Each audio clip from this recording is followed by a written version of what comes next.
Mbi të gjitha ka pasur një zgjim të pa precedent të diasporës shqiptare. Kemi parë kur aq shumë njerëz në diasporë që të dalin vetë pra të vetë organizuar në përsheshjet e qyteteve të tyre kudo në botë. Çfarë ndodhi këtë herë, apo është një gjë që vjen hapasapi, pra në fillim do votoni, pastaj krijohet kjo dhe diaspora vendoset në një farë komunikimi, apo ishte momenti i kësaj që i bëri të gjithë të bashkohen? Po, për sa i përket diasporës, mendoj që ajo që e bën dallimin e diasporës shqiptare me diasporat të tjera nëpër botë është fakti që ne kemi një diasporë të zhgënjur, ne kemi një diasporë të dëshpëruar, të mërzitur. Do të them 20 vjeçarët shqiptar, 30 vjeçarët, 40 vjeçarët shqiptar kur largohen nga vendet e tyre nuk largohen njësoj si francezi, si bashkëmoshatarët e tyre francez, të cilët në fundit i kanë gjërat në vendin e vet, gjërat kryesore, shërbimet publike, mundësitë e tjera, por largohen për të testuar, për të eksploruar, për të parë diçka të re etj. Ndërkohë që shqiptarët nuk largohen thjesht për të parë diçka të re. Shqiptarët kur largohen sepse ndjejnë veten të trajtuar në mënyrë jo dinjitoze, të poshtëruar dhe emigrant në vendin e vet praktikisht.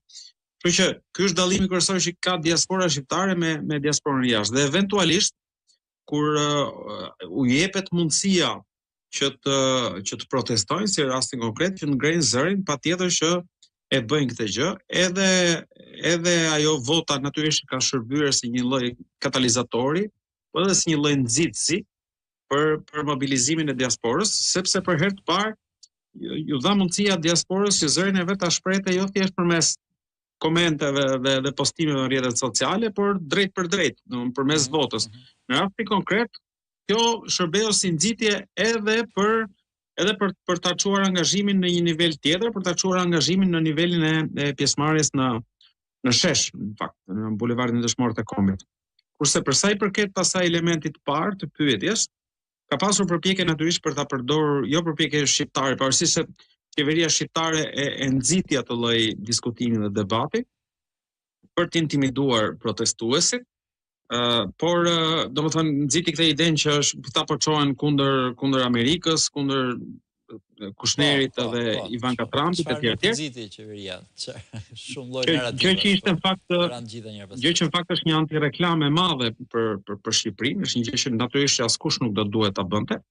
Unë kam qenë vetë në plot intervista me radio të Amerikës Veriut, kanadeze dhe amerikane, por edhe të tjera në Evropë, dhe e kam ndjerë te gazetarët që ka pasur një lloj përpjekje, një lloj dëshire për ta interpretuar kështu. Në fakt, aq më tepër kur lexojnë pastaj edhe interpretime që vinë vetë nga qeveria shqiptare. Kështu që dhe duhet punë, dhe është dashur punë për t'ia sqaruar këtyre gazetarëve që këto protesta nuk kanë lidhje me ndonjë lloj anti-amerikanizmi, ose anti-trumpizmi ose çfarë do lloj gjëje tjetër. Domethënë, Shqipëria mbetet një vend fatmirësisht thellësisht pro-amerikan, se është aleati ynë kryesor, edhe më tepër se sa Evropa në fakt. Dhe kjo protestë nuk ka lidhje fare me ato çfarë ndodh. Protesta ka lidhje me radh parë me pakënaqësitë e shumta që janë akumuluar shqiptarëve, dhe nga ana tjetër edhe në rastin specifik me zvërnecin, me mënyrën, me mungesën e transparencës, me falsifikimet, tjetërsimin e ligjit në favor të interesave private etj.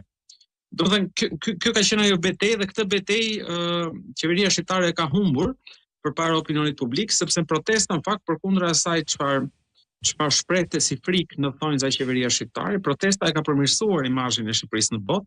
Dhe për herë të parë i kanë nxjerrë shqiptarët si një vend i cili ka një standard të lartë të vetëdijësimit për çështjen e mjedisit në radhë parë, por edhe për çështje demokratike në radhë të dytë, për problemet e